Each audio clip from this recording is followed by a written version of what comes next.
Check each safety switch in sequence with a voltmeter, moving from the power source toward the load until you find where voltage is lost. Start by de-energizing and visually inspecting the circuit for obvious damage, then re-energize and place the voltmeter black lead on a verified ground or neutral and the red lead on the input terminal of the first safety switch to confirm supply voltage.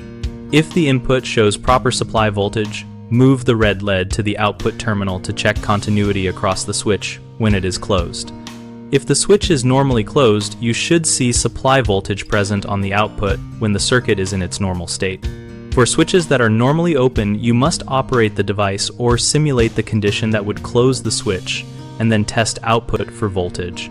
When dealing with series safety devices, always test both sides of each switch so you can tell whether the device is passing voltage or whether the break lies downstream. Use proper meter settings for live voltage, verify your meter on a known live point before testing, and use insulated probes while keeping one hand free of conductive paths to reduce shock risk. If you encounter intermittent readings, wiggle the actuator or wiring gently and monitor for fluctuation.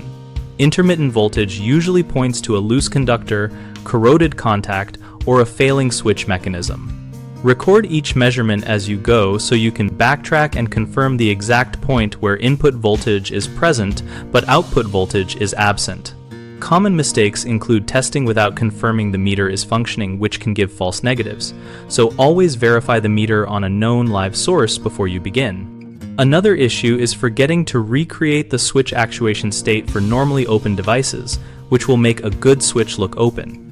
If a switch is actuated by position or sequence, you must mimic that condition during testing. The third frequent problem is assuming a switch is at fault when a wiring fault or upstream fuse is the real cause. If replacing the switch does not restore continuity, recheck upstream protections and the incoming wiring for breaks or loose terminations. We run bighomeprojects.com to help homeowners locate trusted local contractors and to help contractors find work by listing projects and connecting professionals with customers.